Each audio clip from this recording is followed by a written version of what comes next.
Fashion बन गया इस मुल्क में फौज को बुरा भला कह के तो अपने गंद उधर डालने का। नवाज शरीफ से कहे मेरे साथ इलेक्शन लड़ ले, चीखें निकलवा दूंगा उसकी मैं उसी के हल्के में। इस मुल्क में इमरान खान, नवाज शरीफ और जरदारी के अलावा ऑप्शन ही नहीं है। ये खालिसतन कारोबारी लोग हैं, इनके पास पॉलिटिकल लीडर कहलाने का हक नहीं है। पैसे के जरिए न सिर्फ हुकूमत को कंट्रोल करते हैं बल्कि लोगों को भी कंट्रोल करते हैं। मैं हमजा शहबाज के बूट पॉलिश नहीं कर सकता। हमजा सुन लो, लाहौर तुम्हारे बाप की जागीर नहीं। शहबाज शरीफ साहब क्योंकि वही थे जो ये सब खेल खेल रहे थे लोगों के साथ। किसी को अगर मोहरे के तौर पे इस्तेमाल किया गया तो फिर वो मोहरा तो सामने आएगा। नवाज शरीफ के चेहरे पे नागवारी गुजरी, उन्होंने आपको रोका, आप क्यों नहीं रुके सर? नवाज शरीफ साहब कानों के कच्चे हैं, उनको समझ नहीं आती बात की। अब ये लोग अपने इक्तदार के लिए बुलडोजर चला देते हैं अवाम पे। इस मुल्क की सारी क़यादत को एक दूसरे के पांव पकड़ लेने चाहिए। क्या ये मिल बैठ के इस मुल्क का हल करें? मुल्क टूट जाएगा। अस्सलाम वालेकुम नाज़रीन, आज के पॉडकास्ट के साथ मैं हूं तारिक खान। और नाज़रीन, इस वक्त जो पाकिस्तान में एक जो अहद चल रहा है, उस अहद में अगर आप गौर करें तो आपको नज़र आएगा कि पाकिस्तान की सियासत पर कंप्रोमाइज़ होने का इल्ज़ाम है, पाकिस्तान की सहाफ़त पर कंप्रोमाइज़ होने का इल्ज़ाम है, पाकिस्तान के इंसाफ फराहम करने वाले जो इदारे हैं उन पर भी ये इल्ज़ाम आयद किया जा रहा है कि वो भी कंप्रोमाइज़ हो चुके हैं। इस अहद में जहाँ हर चीज़ कंप्रोमाइज़ नज़र आती है, नज़रियात की सियासत करना और नज़रियात की सियासत के लिए ठहरे रहना, फिर उसके लिए बड़ी से बड़ी कुर्बानी देने से गुरेज ना करना। अगर आप ढूंढें ऐसे लोगों को कि ऐसे कितने लोग बाकी हैं, तो शायद गिनती के 4-5 लोग आपको नज़र आ सकेंगे। वरना सूरत हाल ये है कि जिन लोगों ने वोट को इज्जत देना थी, उनके ऊपर क्या क्या इल्ज़ाम लगे, मैं उस डिटेल में भी नहीं जाना चाहता। हमारे साथ जो शख्सियत मौजूद हैं जिन्होंने अपने नज़रियात पर, अपनी डिग्निटी पे कंप्रोमाइज़ नहीं किया, और कहा जाए तो अपनी सियासत पे, पूरी अपनी कैरियर पे कंप्रोमाइज़ कर लिया, अपनी डिग्निटी पे कंप्रोमाइज़ नहीं किया। हमारे साथ मौजूद हैं सैयद ज़हीम कादरी साहब। थैंक यू तारिक ज़हीम भाई, भाई, थैंक यू किधर भाई। रह गए, कहाँ चले गए सर? अल्लाह का फजल है, आप लोगों के साथ हैं, दोस्तों के साथ हैं, बात करते हैं, लोगों की बात करते हैं, खिदमत की बात करते हैं। वो ज़हीम कादरी जो नून लीग के लिए मारें खाता था, गरजता था, बरसता था, उसको कंप्रोमाइज़ कर दिया नून लीग ने। उसको कॉम्प्रोमाइज कर दिया, ये उनका बिल्कुल एक डिसीजन था। लेकिन मैंने अपने आइडियाज़ को और अपनी आइडियोलॉजी को तो कॉम्प्रोमाइज़ नहीं किया। मैं तो आज भी उसी नुक्ता नज़र के साथ मुत्तफिक हूँ कि इस मुल्क में आइडियोलॉजिकल पॉलिटिकल क्लास जो है उसको आगे बढ़कर इस मुल्क को बचाना चाहिए, और वही क्लास है जो इस मुल्क को बचा सकती है। एकदम एक प्रेस कॉन्फ्रेंस कॉल हुई, कैमरे आ गए, फिर एक शख्स की गूंज आई, मैं हमजा शहबाज के बूट पॉलिश नहीं कर सकता, नौकरी सिर्फ अपने कारकुनों की करूंगा। हमजा सुन लो, लाहौर तुम्हारे बाप की जागीर नहीं, तुम्हें सियासत करके दिखाऊंगा। इस जुमले के पस मंजर में क्या चलता रहा कि ज़हीम कादरी जैसा कमिटेड आदमी फट पड़ा। नहीं, फट नहीं पड़ा। वो देखे ना जी, वो कहते हैं ना कि वक्त करता है परवरिश बरसों। परवरिश बरसों, हादसा एकदम नहीं होता। कुछ सिलसिले ऐसे हुए कि जब एक तो जो कहा जाता रहा मुशर्रफ दौर में, जब एग्जाइल में थी क़यादत, तो जिन डेमोक्रेटिक नॉर्म्स की, जिस पॉलिटिकल आइडियोलॉजी की, जिस पॉलिटिकल ओनरशिप की बात की जाती रही कौम के लिए, जमहूरियत के जिस जिस पुरअज़्म तरीके से जमहूरियत का राग लापा जाता रहा, वो आने के बाद न सिर्फ गहना गया बल्कि यकसर तब्दील हो गया। वो तमाम लोग जो जनरल मुशर्रफ के दौर में इस्टेब्लिशमेंट को कन्फ्रंट कर रहे थे, उनको ये कहकर पीछे कर दिया गया कि आपकी शक्ल इस्टेब्लिशमेंट को पसंद नहीं है, इसलिए हम उनको, अब आपको हम साथ लेके उस तरह नहीं चल सकते। अब हमें वो लोग लाने हैं जो इस्टेब्लिशमेंट के परवरदा या उनकी पसंदीदा हैं, ये कह दिया गया। और फिर उसके बाद आहिस्ता आहिस्ता उन तमाम लोगों को हर ज़िले में पीछे कर दिया गया। सबसे पहले तो तमाम वो लोग बेचारे जो हमारे साथ यंगस्टर्स, जो यूथ कह लें, जो बडिंग पॉलिटिशियंस थे, पढ़े लिखे लड़के, उनको ला के इलेक्शन लड़वाया, उन्होंने 25-30 हज़ार वोट लिए। और फिर जब 2008 का इलेक्शन आया तो उनको उन्हीं के जगह पर, जो 10 साल वो उन लोगों से, काफ लीग के लोगों से जो अपना FIRs भुगत रहे थे, जेलें काट रहे थे, मुसीबतें उठा रहे थे, उनको फारिग करके वहाँ काफ लीग के लोगों को टिकटें दे दी गई और उनको ले लिया गया साथ। वो 40 के करीब लोग ले लिए गए और फिर वो सफ़र शुरू हो गया। और 2013 में उसकी इंतहा कर दी गई और उन तमाम लोगों को वाइप आउट कर दिया गया और कह दिया गया कि आपकी भाई आप नहीं चल सकते हमारे साथ, आपकी ज़रूरत नहीं है, क्योंकि अब इलेक्टेबल्स आ गए हैं। क्योंकि वो तो ऑब्वियसली इलेक्टेबल्स इसीलिए है ना, वो कोई अवतार नहीं है अल्लाह के। वो इलेक्टेबल सिर्फ इसलिए हैं कि वो आते हैं, पैसे बनाते हैं, उस पैसे से फिर इलेक्शन लड़ते हैं और फिर उसी पैसे से दोबारा जो है उसको डबल कर लेते हैं और फिर पैसे के ज़रिए, ताकत के ज़रिए, इदारों की ताकत के ज़रिए जो हुकूमत की पॉलिटिकल पार्टी होती है, उन हुकूमती पार्टियों में शामिल होकर अपनी तसल्लुत को कायम रखते हैं। There is no such thing is electable in Punjab at least. तो ये तो सिर्फ वो तरीक़ाकार है जो उन लोगों ने अपनाया हुआ है और वो कामयाब है। ये तो आपका अमूमी जो आपकी जो तनकीद करें, जो आपके अमूमी तहफ़्फ़ुज़ात थे वो आपने, लेकिन जो उस प्रेस कॉन्फ्रेंस में तो आपने स्पेसिफ़िकली एक शख़्स को पुकारा था, उसका नाम था हमज़ा शहबाज़। उनसे आपके क्या इख्तिलाफ़ात हुए थे? उनसे क्या पड़ा हुआ? आपने कहा हमज़ा ये ये तुम्हारे बाप का नहीं है वो हाँ, लॉर्ड। वो इसलिए कि हमज़ा बेचारा इज़ अ यंग ब्रदर, मेरा उनसे कोई ऐसा इख्तिलाफ़ नहीं था। लेकिन उस वक़्त तो सुन आपने ले, मैं अर्ज़ करता हूँ, वो कनेक्ट था वज़ीर-ए-आज़म साहब के साथ, जो आज के वज़ीर-ए-आज़म हैं उनके साथ, शहबाज़ शरीफ साहब के साथ, क्योंकि वही थे जो ये सब खेल खेल रहे थे लोगों के साथ। तो ऑब्वियसली किसी को अगर मोहरे के तौर पे इस्तेमाल किया गया तो फिर वो मोहरा तो सामने आएगा, और वो मोहरा उनके साहबज़ादे थे। तो वो फिर ऑब्वियसली जब रिएक्शन आएगा तो फिर कहते हैं to every action there is equal and opposite reaction. मैंने फिर वो रिएक्शन दिया और कौम ने उसको बड़ा सराहा। मेरी बड़ी इज़्ज़त और तकरीम हुई इस बात से कि मैंने साफ बात की कि तुम, क्योंकि वो खुद भी नहीं थे ना, हमज़ा साहब नहीं थे कहीं भी, वो 10 साल कहीं नहीं थे, और एकदम जब उनको कार मुख्तार बना दिया गया और उनके ज़रिए फैसले इम्प्लीमेंट और इम्पोज़ कराने लग गए, तो फिर ऑब्वियसली रिएक्शन आना था, तो उन्हीं पे ही आना था ना, तो शामिल तो सारे ही थे उसमें। इस इवेंट से पहले आपकी इस प्रेस कॉन्फ्रेंस से पहले सर 2 इवेंट हुए। पहले मैं एक इवेंट की तरफ आऊँगा। आप खड़े हुए, पार्लिमानी बोर्ड की मीटिंग थी, उसमें आप खड़े हुए और आपने जज़्बाती अंदाज़ में पार्टी के लिए अपनी खिदमात का ज़िक्र किया, जिसके जवाब में नवाज़ शरीफ के चेहरे पे नागवारी गुज़री। उन्होंने आपको रोका, आप क्यों नहीं रुके सर? वो उस मीटिंग का अहवाल बताएँ, उस मीटिंग में क्या हुआ? शर्म का मुकाम है ना कि वो कुर्बानियाँ और वो बातें मेरी नहीं थी जिनकी मैं बात कर रहा था, वो उन लोगों की थी जिन्होंने मोहतरमा कुलसूम नवाज़ के साथ 14 माह मुझ समेत उनकी गाड़ी में या उनकी गाड़ी के पीछे भाग के गुजारे थे। मैं उनकी बात करना चाह रहा था कि वो लोग जो इस पार्टी के लिए अपना सब कुछ कुर्बान कर चुके हैं, अपने माँ बाप की जायदाद बेच-बेच कर आप पे लगा चुके हैं, खुदारा उनको रुसवा ना कीजिए अपने इक़्तिदार के लिए। ये पॉलिटिकल डेमोग्राफ़ी को तब्दील कर देगा इस मुल्क को। अब मत करें ये काम। वो मुझे रोकते तो मैं ऑब्वियसली मैं तो किसी के कहने पे नहीं रुकता। उनका कहना जो था वो लीडर हैं, बिल्कुल ऑब्वियसली लीडर लीडर होता है। नवाज़ शरीफ साहब वैसे बेचारे, मतलब उनका तो कानों के कच्चे हैं, उनको समझ नहीं आती बात की। अब तो खैर पता नहीं, मेरे तो ताल्लुक नहीं है। लेकिन बहरहाल जो रिएक्शन था मेरा वो वही था ना कि वक़्त करता है परवरिश बरसों, हादसा एकदम नहीं होता। क्या आपकी तज़हीक की जाती थी पार्टी में? नहीं, तज़हीक तो मैंने कभी किसी को इजाज़त ही नहीं दी कि वो मेरी करे। मेरी कोई तज़हीक करने की कोशिश क्या करेगा आपकी तो बात नहीं सुनी उन जाती थी? नज़रियात की, उन इक़्तिदार की, उन पॉलिटिकल नॉर्म्स की जब मुखालफत होती थी और अ अ अ अ अ, चमचों को, बूट पॉलिशियों को, दिहाड़ियाँ भरने वालों को जब लाके आप ओरिजिनल पॉलिटिकल वर्कर्स और मेहनत करने वाले पढ़े-लिखे लोगों के पास, हम तो मतलब हम कोई मतलब नालायक तो नहीं है ना यार।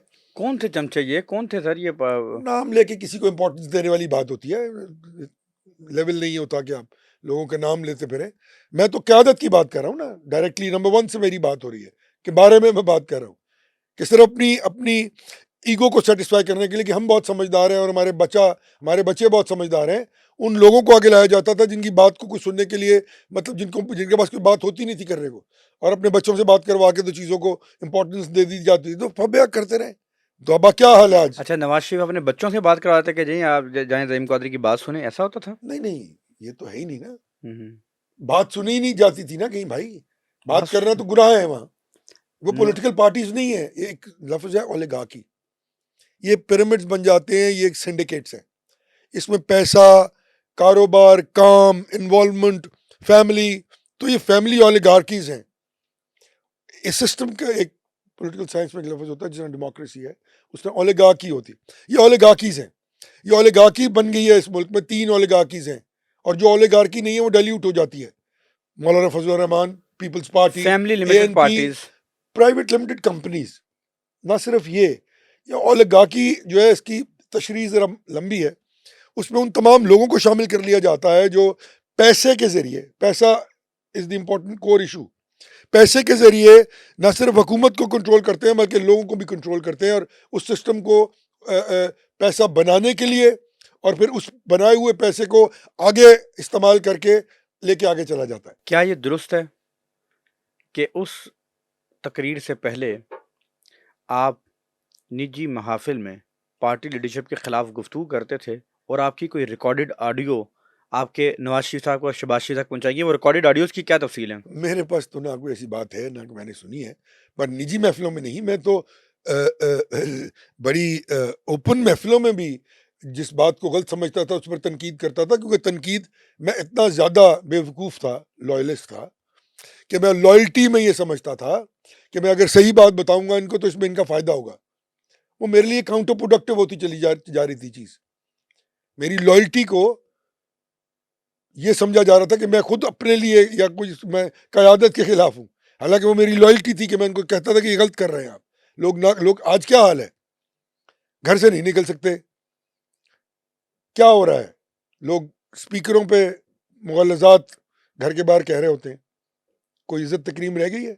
वो इन्हीं वजह से रही है ना, कि आपने ना तो पॉलिटिकल नॉर्म्स को फॉलो किया, ना आपने पॉलिटिकल डेमोग्राफी को जो है वो सही करने की कोशिश की, ना बेसिक पॉलिटिकल इंफ्रास्ट्रक्चर रिस्टोर करने की कोशिश की, ना सियासत को ग्रास रूट तक पहुंचाया, ना वसाइल को ग्रास रूट तक पहुंचने दिया, ना कोई बस विंडो ड्रेसिंग्स करते रहे कि लोगों को नज़र आता रहे और लोग आपके साथ चलते रहे, और पैसे लेके टिकट बांटते रहे आप, और पैसे वालों को अपोदे और इक़्तिदार देते रहे, तो बस फिर वो डाइल्यूट होनी थी चीज़, वो डाइल्यूट हो गई।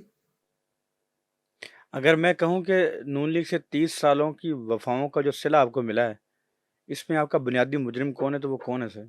मैं खुद हूँ मेरे ख्याल में। मेरी असेसमेंट इन लोगों के बारे में गलती, ये खालिसतन कारोबारी लोग हैं, इनके पास पॉलिटिकल लीडर कहलाने का हक नहीं है, जवाज़ नहीं है। मेरी कैलकुलेशन गलत थी, आई वाज़ रॉन्ग। आप कहते हैं कि पूरे सिस्टम को ये अपने साथ मिला लेते हैं। नहीं, सिस्टम को करप्ट कर दिया ना, सिस्टम को पोल्यूट कर दिया हुआ है। सिस्टम में इतनी जान ही नहीं है कि वो लोगों के लिए डिलीवर कर सके। इसलिए तो आज ये निज़ाम जो है, ये इसके गिरने की बात हो रही है, इसकी तब्दील करने की बात हो रही है।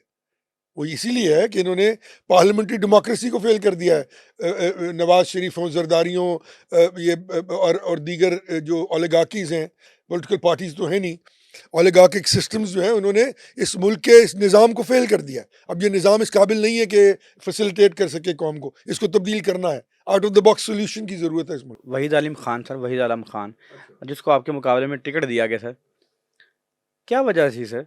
उनके भाई एक जज भी रहे हैं, जी, क्या उनकी बतौर जज कोई एफिलिएशन थी, क्या था? उनको जज इन्होंने बनवाया था, और जब नवाज शरीफ साहब का केस उनके आगे लगा था तो उन्होंने फाइल उठा के फेंक दी थी कि मैं ये केस नहीं सुनूंगा। ये है इनकी अकल। उसी वजह से उनको सीट मिल गई? नहीं, नहीं, उस वजह से क्यों मिलनी थी, वो तो जब ये सीट दे चुके, मेरी सीट नहीं दी थी, वहाँ तो परवेज़ मलिक साहब मरहूम इलेक्शन लड़े थे। जो मेरी जगह थी, मैं उनके खिलाफ इलेक्शन लड़ा था, बड़े अच्छे आदमी थे। जब मियाँ नवाज शरीफ का केस लगा उनके आगे, तो वो वहीद आलम खान साहब के भाई ने वो फाइल उठा के उधर फेंक दी और कहा कि मेरे आगे ये केस मत लगाए नवाज शरीफ का। इस तरह के लोग, यही देखें, जब आप किसी को उसकी अकल, उसकी मेहनत, उसकी काबिलियत की बुनियाद पर सेलेक्ट करके लाएंगे तो वो आपके लिए काउंटर प्रोडक्टिव नहीं होगा। जब आप 2 नंबर लोगों को लाके आगे रखेंगे तो वक्त आने पर, क्या हुआ था 12 अक्टूबर को, क्यों 90-95% लोग खुद छोड़ के चले गए थे, क्यों 6-8 लोग हम रह गए थे? यही वजह थी, और अब फिर यही होगा। देख लीजिएगा, मैं लिख के देता हूँ आपको, ये इनके साथ एक बार फिर होगा, और फिर अब ये उठ नहीं पाएंगे, ये खाकस्तार हो जाएंगे। ये जो आज लगे, ये भागे फिर रहे हैं ना, ये 2-4 लोग, या तारड़ जैसे, और ये जो खैर नाम क्या लेना किसी का, ये इनके पर्सनल मुलाजमीन जो हैं, वो तनख्वाहदार मुलाजमीन भाग जाएंगे। ये पॉलिटिकल वर्कर खड़ा होता है, पॉलिटिकल वर्कर खड़ा नहीं होगा इनके लिए, किसी के लिए भी नहीं होगा, बल्कि क्योंकि इस मुल्क में सियासत जो है वो सिर्फ धंधा रह गया है, धंधा है पर गंदा है। ये बताइएगा कि 12 अक्टूबर के बाद ज़हीम कादरी साहब, आपको किस मुश्किलात और परेशानियों से गुजरना पड़ा? आपके साथ क्या बीती?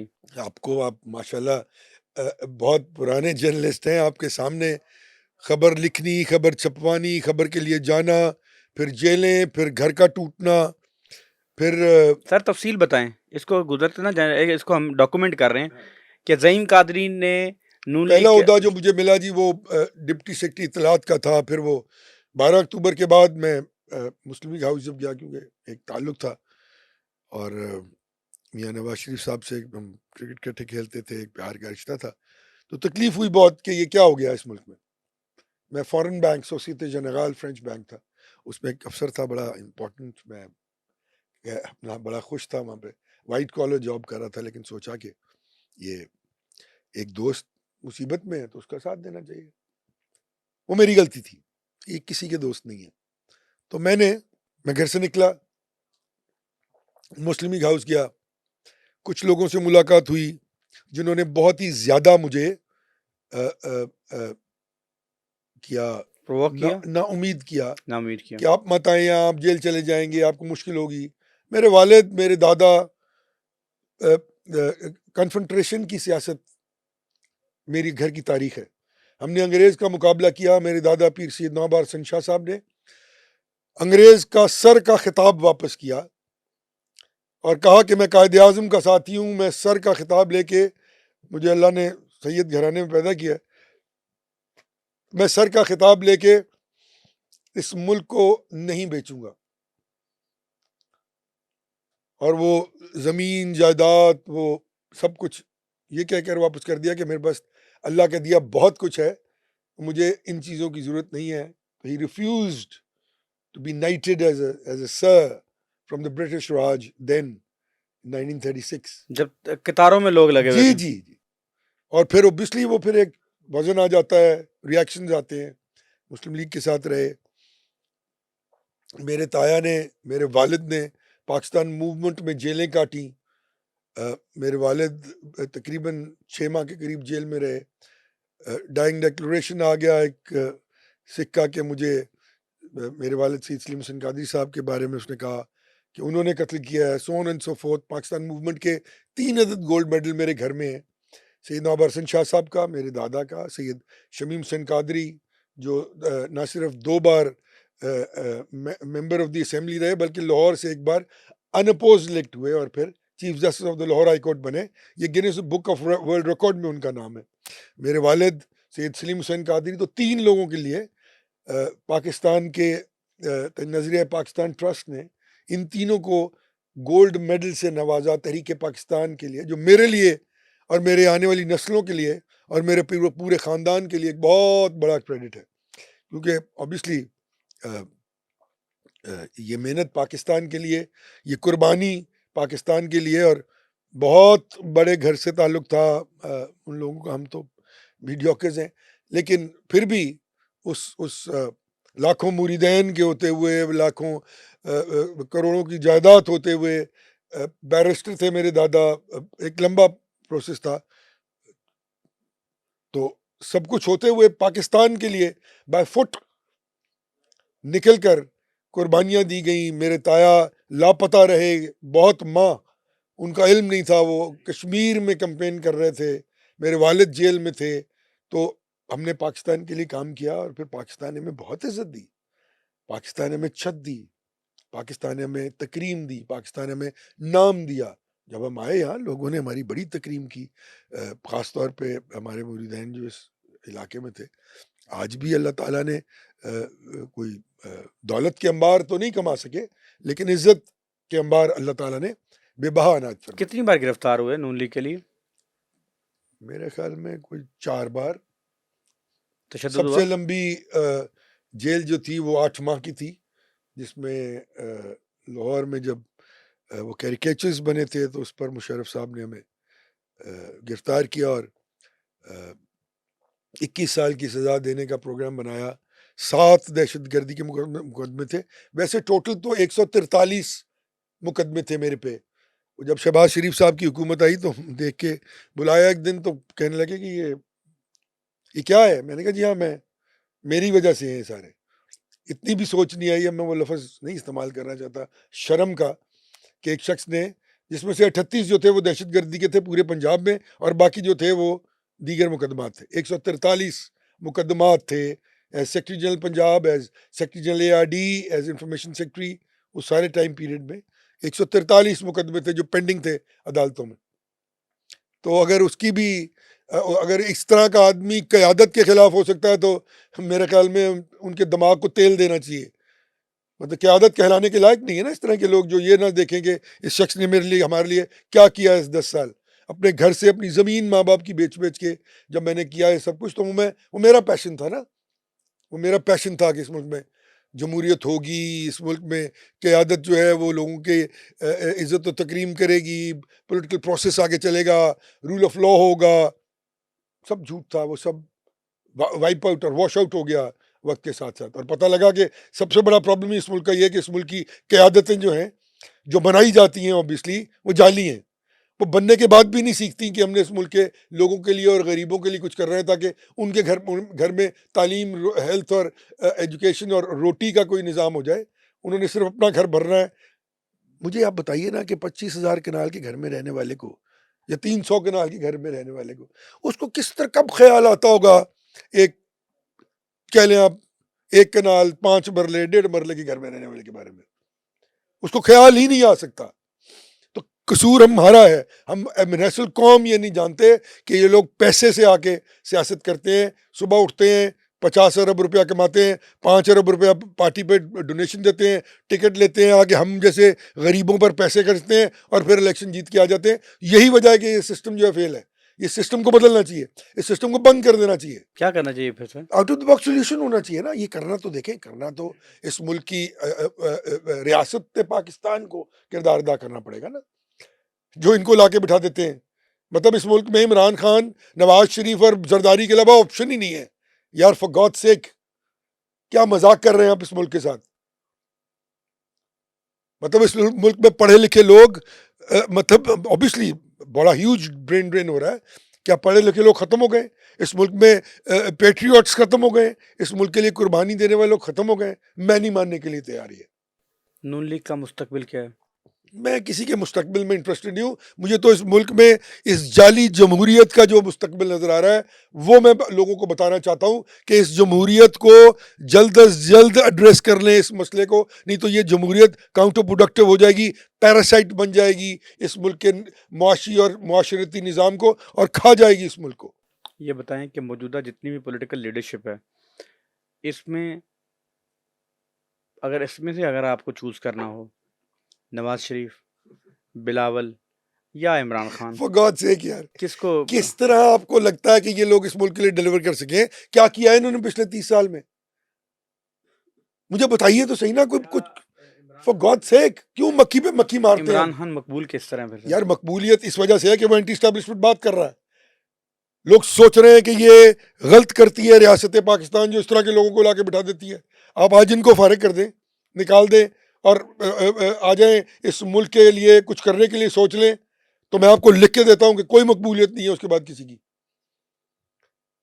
मकबूल किस तरह है मुझे बताइए। 5 करोड़ वोट पड़ा है, 3 करोड़ वोट पड़ा सर। आबादी कितनी है इस मुल्क की? सर इसकी 24 करोड़। इमरान खान साहब को कितना वोट पड़ा है? तकरीबन 3 करोड़ सर जी, 3 करोड़ क्लेम करते हैं वो नहीं लोग। पड़ा ही टोटल 4.5 करोड़ है, तो उनको 3 करोड़ वो किससे पड़ कहते गया? नहीं हमें 3 करोड़ से चले ज्यादा पड़ा। मान लिया, मैं कहता हूँ जी उनको 6 करोड़ पड़ा है। जरताज को सर लेकर मैं कहता हूँ उनको 6 करोड़ पड़ा है ना। ठीक है। जरताज गुल को छोड़े बेचारी को, वो तो कल आए लोग।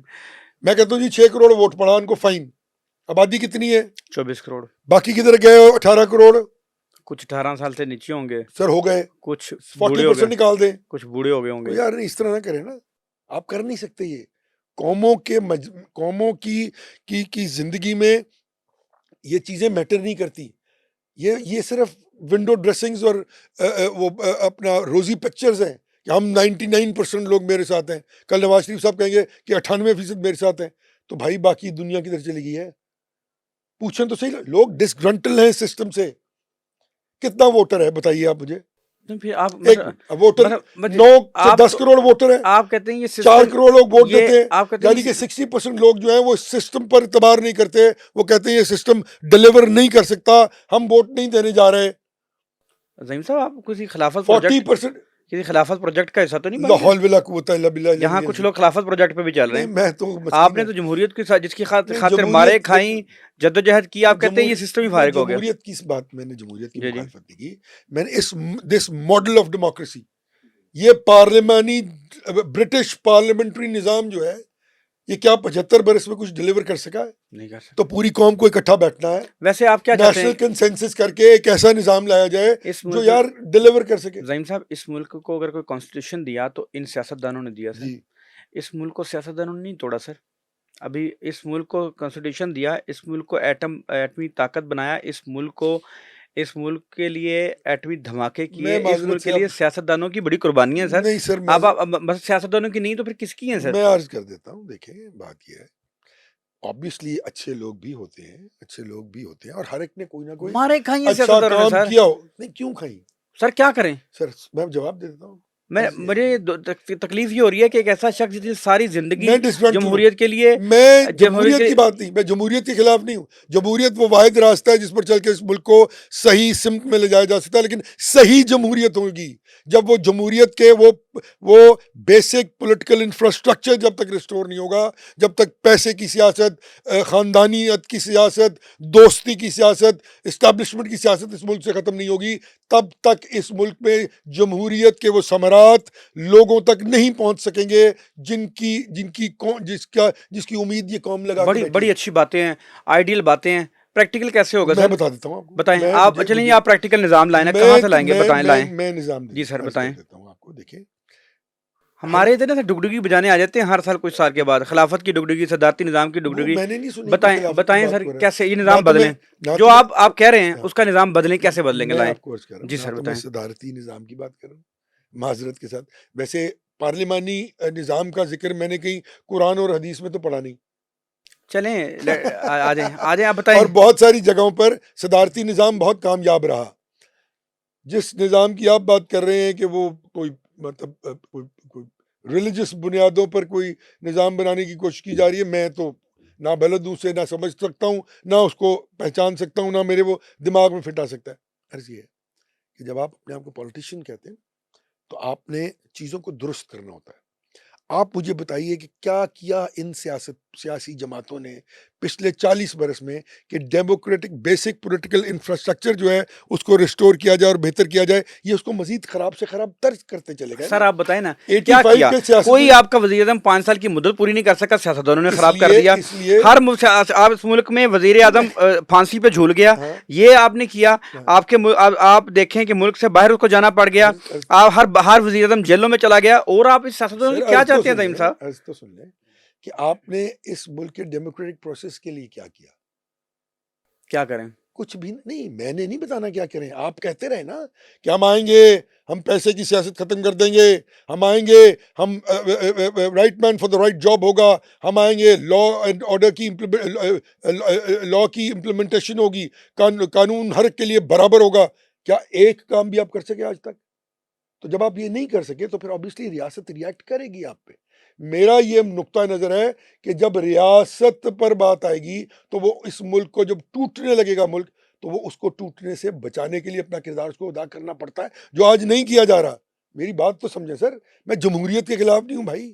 मैं तो उन पॉलिटिकल पार्टीज के खिलाफ हूँ जिन्होंने 40 बरस कौम को बेवकूफ़ बनाया, 50 बरस, ये कह कर कि हम इस सियासी निज़ाम में बेहतरी लाएंगे जिससे इवेंचुअली इस मुल्क के माशी, मुआशरती, समाजी निज़ाम, तालीम और अपना सेहत और इस मुल्क में रोटी का निज़ाम लोगों का बेहतर होगा।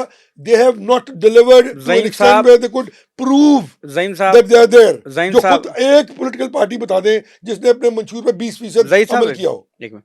ज़हीम साहब, मेरे सामने एक ऐसी शख्सियत बैठी है जो पॉलिटिकल पार्टी को छोड़ने के बाद इलेक्शन नहीं जीत सकी। मेरा सवाल मुकम्मल करने दीजिएगा।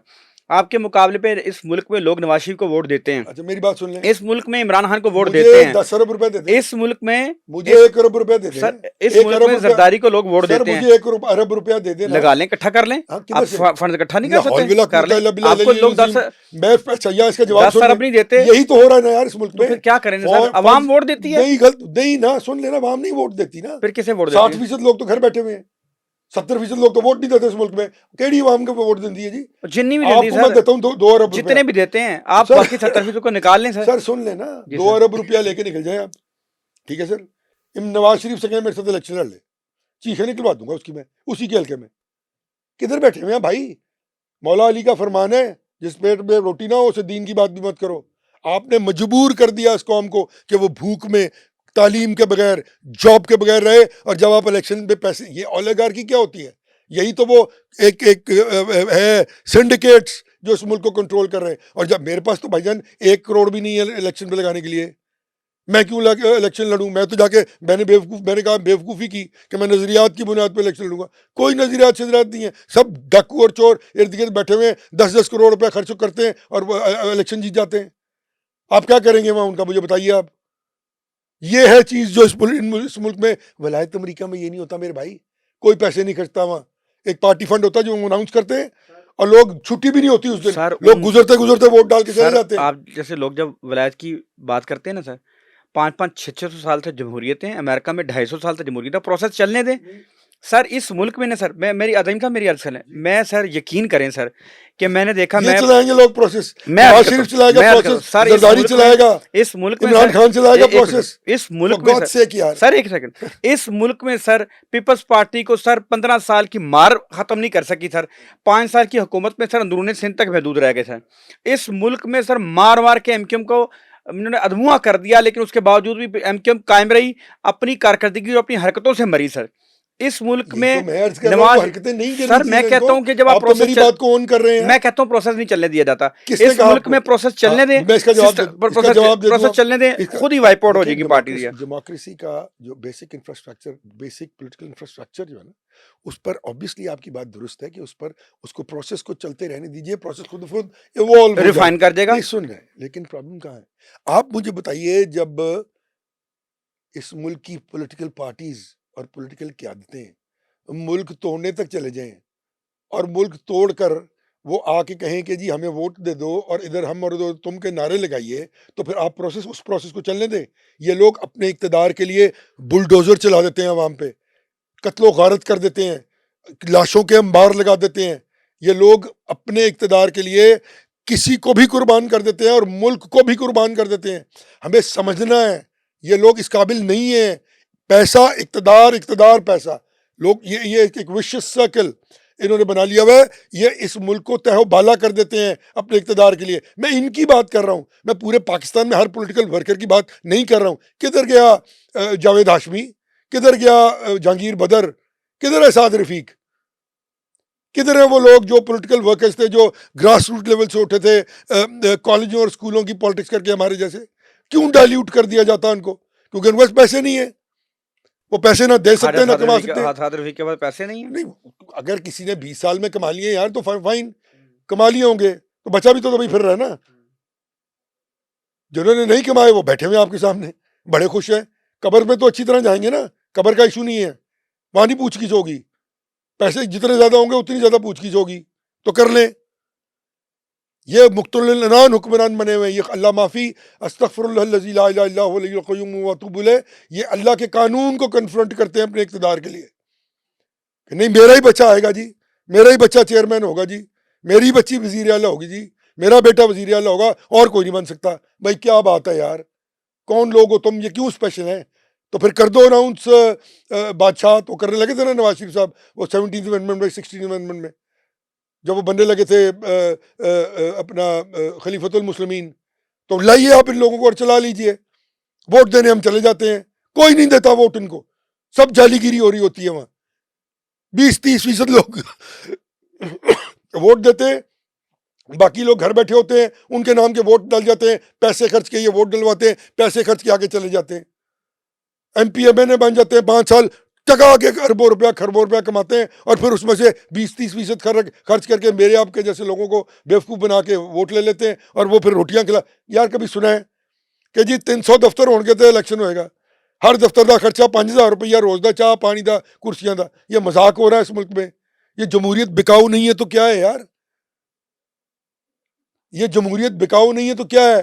रोज रात को रोटी हो रही है जी, 3 देगे आएंगी एक दफ्तर में, 2 दे लें भाई, 3 देगे आप, यानी कि 3 देगे एक दफ्तर में, 200 दफ्तर, कितने पैसे लगेंगे भाईजान?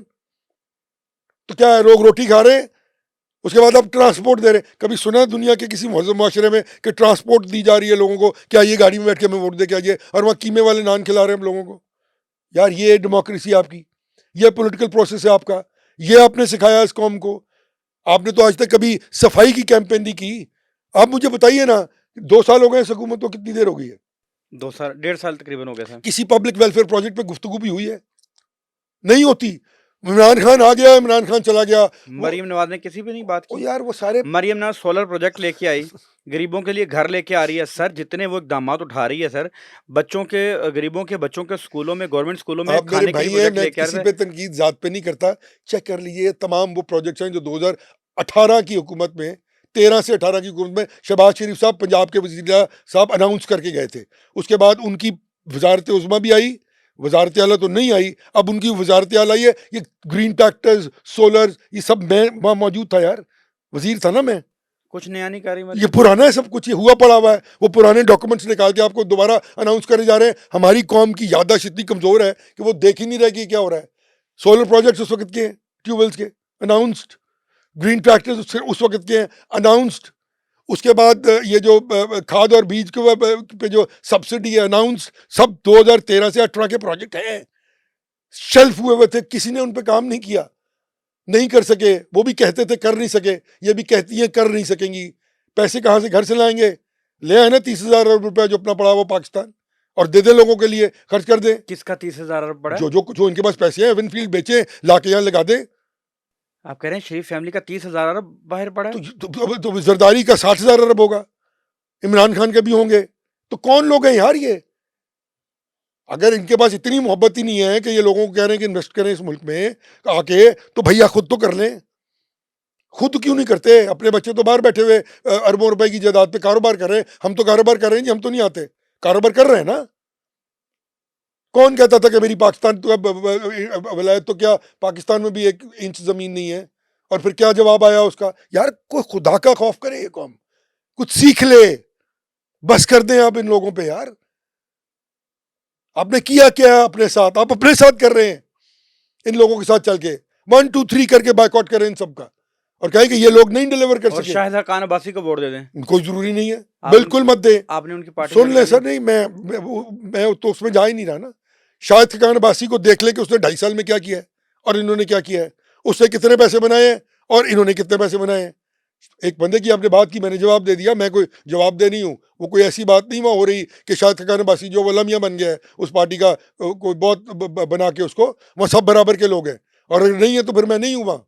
Very simple. वहाँ बहस होगी, बात होगी, जो बात होगी उसको आप लोगों के सामने करेंगे और उस बात को लेके आप आगे चलेंगे। Very simple. ये पॉलिटिकल पार्टीज थोड़ी है, तो प्राइवेट लिमिटेड कंपनीज है ना यार। वो प्राइवेट लिमिटेड कंपनी नहीं होगी कम से कम जिसमें मैं जाऊंगा, और अगर होगी तो मैं घर आ जाऊंगा, नहीं रहूंगा वहां। जरूरी है मैंने सियासत करनी है? वो कहते ना पंजाबी मेरी बेलन जमा आई है। I give a dam. I'm not interested in such sort of political attitude where I would just be sitting and looking up to somebody के कोई आए और मुझे हुक्म दे दे कि जी मैं क़यादत बन गया हूं, अब मेरी नौकरी करो। मैं नहीं करता हूं ये काम यार। पूरी कौम को ये आप डिलीवर करें तो मेरे सिर का ताज है। आप लोगों की बात कर रहे हैं, आप लोगों के लिए कुछ करें तो मैं आपकी इज्जत करूंगा, तकरीम करूंगा, जान भी दूंगा आपके लिए। अपने घर की ज़मीन बेच के, माँ बाप की दी हुई ज़मीन भी मैं आपको आप पे लगाऊंगा। आइए। पर ये नहीं होगा कि आप करें भी कुछ ना और अपने बच्चों को लाके आप हमारे सिर पे बैठा दें कि अब इनकी ताबेदारी करो। Sorry. What is the way forward? Way forward is very simple. एक तो आपने इस रियासत पाकिस्तान, स्टेट, देखें हर मुल्क में इस्टेब्लिशमेंट जो है ना वो जरूरी। आपने फौज को एक नुक्ता नजर में, फैशन बन गया इस मुल्क में फौज को बुरा भला कह के तो अपने गंद उधर डालने का। बंदे आप मार देते हैं, इस्लामाबाद में डाल आप फौज भी देते हैं। 245 में आपने बुलाकर उनको तो गवर्नमेंट इंस्टॉलेशंस में तैनात किया था। मॉडल टाउन में आपने क्या किया, वो भी फौज ने किया था। फॉर गॉड सेक यार, ये कातिल लोग हैं जनाब। दूसरी बात अर्ज ये है कि आपने हर मुल्क में अमेरिका को बाइडेन साहब नहीं चलाते। पेंटागन और उनके इदारे जो हैं वो 25-30 साल की थिंक टैंक्स क्या होते हैं, कॉन्सेप्ट पूरी दुनिया में मौजूद हैं। पुतिन को क्यों आज उन्होंने डिलीवरेंस और काम करने की वजह से मर्ग जो है वो अपना सदर चुन लिया है? शी जिनपिंग के साथ भी यही हुआ है। वो क्या वहां पे जनरल हैं दोनों वो। तो हमने ये फैशन बना लिया फौज को गाली देने का कि फौज ने किया। जब हम डिलीवर नहीं कर सकते हम फौज पे डाल देते हैं सब कुछ। हम खुद जिम्मेदार हैं इस चीज के। जब आप डिलीवर नहीं करते तो उनका काम एज एस्टैब्लिशमेंट है कि वो आपको कट टू साइज करें और मुल्क बचाएं। जब आप ईस्ट पाकिस्तान बनाने चले जाते हैं तो फिर वो ये कुर्बानी देते हैं। जब आप कारगिल करते हैं तो फिर वो ये कुर्बानी देते हैं। जो आज कुर्बानी केपीके में और फाटा में और बलूचिस्तान में आपके इदारे दे रहे हैं वो अनप्रेसिडेंटेड है। आप सो नहीं सकते घर में, जो आज 5th जनरेशन वॉरफेयर आप पे लॉन्च की गई है। अगर आज इस मुल्क के इदारे कदम आगे रखकर इसको कन्फ्रंट ना करें तो आपकी पॉलिटिकल गवर्नमेंट्स में ये कैपेसिटी नहीं है कि वो इस मुल्क को बचा सके। या फिर सियासत नहीं होगी। फिर ये नहीं कोई कहेगा इमरान खान आ रहा है जी, फिर वो कहेंगे जिनके बारे में कहते हैं कि वो मरगला की पहाड़ियों तक आ गए हैं। फिर बलूचिस्तान से जो लोग आएंगे वो इंडियन इन्फ्लुएंस, जो पैसा खर्च हो रहा है, जिस तरह वो इस मुल्क के हमलावर हैं, हम आपस की लड़ाई नहीं खत्म कर रहे। इतनी कैपेसिटी नहीं है इस मुल्क की पॉलिटिकल क्यादत में। इमरान खान हो, नवाज शरीफ हो, जरदारी हो, कि वो पैर पकड़ ले जाके नवाज शरीफ इमरान खान के। इस वक्त जो मुल्क का हाल है माशी तौर पर भी और टेररिज्म के हवाले से भी, कि भाई माफ कर दे, अगर सीटें ना ले लो, कुर्बानी तो देनी नहीं।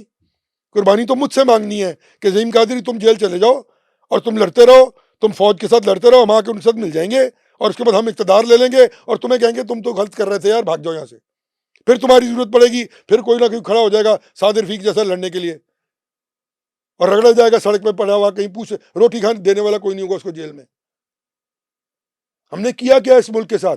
झूठी और जाली की आदतें हैं ये सारी, क्योंकि ये लोगों की खमीर से नहीं उठे हैं। ये पैसे की बुनियाद पर, ताकत की बुनियाद पर और सपोर्ट की बुनियाद पर आकर इस मुल्क में इक़्तिदार में आए हैं। इनके पास कैपेसिटी नहीं है डिलीवर करने की। आज जो इस मुल्क का हाल है, इस मुल्क की सारी क़यादत को एक दूसरे के पाँव पकड़ लेने चाहिए कि आइए मिल बैठ के इस मुल्क का हल करें। मुल्क टूट जाएगा। केपीके के हालात देखिए, टेररिज्म क्या है। बलूचिस्तान में देखिए, इंडिया बिलियंस ऑफ डॉलर्स खर्च रहा है इस मुल्क पर, इस मुल्क को तबाह करने के लिए। International 5th generation warfare launch हुई हुई आपके पास, हम 20 लोगों में बैठ के इस मुल्क की फौज को गालियां दे रहे होते हैं 25-25 रुपए डॉलर कमाने के लिए। लंदन में बैठे हुए हैं भाई। आप बड़े अच्छे हैं, आपके साथ पाकिस्तान की बड़ी मोहब्बत है। आप प्रीफेस तो देखें, उसका कॉन्सेप्ट तो देखें कि किस मुल्क की हालत क्या है। ये मुल्क जा किधर रहा है, ये मुल्क टूट रहा है यार। आप नहीं आ सकेंगे वलायत अमेरिका, जर्मनी, जापान से पाकिस्तान में वीजा लिए बगैर। फिर लंदन से पाकिस्तान का वीजा लेके आया करेंगे, आपके पासपोर्ट फारिग हो जाएंगे। खुदा ना खास्ता मेरे मुंह में खाक, अल्लाह ना करे। ये मुल्क मेरे दीन, मेरी औलाद, मेरे पाकिस्तान, ये मेरा मुल्क है। हम तो फिर जान दे देंगे ना यार, आप मैं तो दे देंगे, दे दूंगा सर जान। तो फिर दूंगा, बिल्कुल मैं हल्फ लेता हूँ, मैं जान दूंगा इस मुल्क के लिए। मैं पाकिस्तान के लिए जान दूंगा, बिल्कुल देनी चाहिए। आप हर पाकिस्तानी को देनी चाहिए। मैं हल्फ देता हूँ कि मैं जान देने की कैपेसिटी रखता हूँ इस मुल्क के लिए। एग्रेशन क्यों है, दुख क्यों होता है, लड़ते क्यों हैं, बोलते क्यों हैं? और भाई देखो क्या हो रहा है, दीवार के पीछे देखने की अहलियत रखो। पूरी तुम और तुम उनका अलाकार बने हुए हो। 9 मई क्या था यार, मुझे बताइए आप। मजाक हो रहा था इस मुल्क के साथ? कोई होगा शहीद उस मुल्क के लिए? उसके बाद जिस तरह कर्नल शेर खान के मुजस्मे को उठा के जमीन पर पटका गया है, किसी ने उनको कुछ कहा था कि ये करने को, किसी ने उनके दिल में ये चिंगारी उठाई थी तो ये हुआ ना भाई। किसने की और क्यों यहां तक बात पहुंची? तो ठीक है, वो घर बैठ जाते हैं। फिर वो जो फेंक रहा था उसे कहना था कि तू अपने बहन भाई लेके जाके चला जा और बॉर्डर पे जाके उन टेररिस्ट को रोक ले जो मुल्क तोड़ना चाहते हैं। इंडिया का जो पैसा अफगानिस्तान से पाकिस्तान पे हमलावर हुआ हुआ है और जो बलूचिस्तान में हिंदुस्तान हमलावर हुआ हुआ है थ्रू 5th जनरेशन वॉरफेयर, और उसमें यहूदी और दीगर लोग भी शामिल हैं, तो फिर कर लो कन्फ्रंट आके। आप वो नहीं करेंगे, ठीक है, वो घर चले जाते हैं। बस एक आखिरी सवाल, यही चिंगारी नवाज शरीफ साहब भड़काते थे जब वो बैरून मुल्क थे, तब तो आप उनके साथ थे। मैं गलत था, बिल्कुल गलत था। बिल्कुल गलत था। मैं एडमिट करता हूं इस बात को कि मैं गलत था। वो चिंगारी सिर्फ अपने इक़्तिदार के लिए भड़का रहे थे कि उनको इक़्तिदार मिल जाए किसी तरह, ये लोग इनको इक़्तिदार दे दें और वो किसी डील के तहत लोगों को भड़का के वोट के जरिए, जाली वोट के जरिए आके तो इस मुल्क पर इक़्तिदार पर कब्जा कर लें और अपनी माइट को, अपनी ताकत को, अपने अपने पैसे को 8000 गुना बड़ा कर लें। ठीक है, करी जाए। आखिरी पैगाम इस कौम को अगर आप देना चाहें तो मैं चाहता हूँ आप दें। मेरा पैगाम अपने प्यारे पाकिस्तानियों के लिए है कि पाकिस्तान पाकिस्तान पाकिस्तान, इससे ऊपर ला इलाहा इल्लल्लाह मुहम्मदुर रसूलुल्लाह सल्लल्लाहु अलैहि वसल्लम। पाकिस्तान है तो आप हैं, पाकिस्तान है तो आपकी औलाद है, पाकिस्तान है तो आपका घर है, पाकिस्तान है तो आपकी सांसें हैं। खुदारा सोचिए कि ये लोग आपके साथ क्या करते हैं। और आपने इसका जवाब किस तरह देना है। बहुत मेहरबानी, बहुत शुक्रिया। आज के पॉडकास्ट से इतना ही। अपना ख्याल रखिएगा।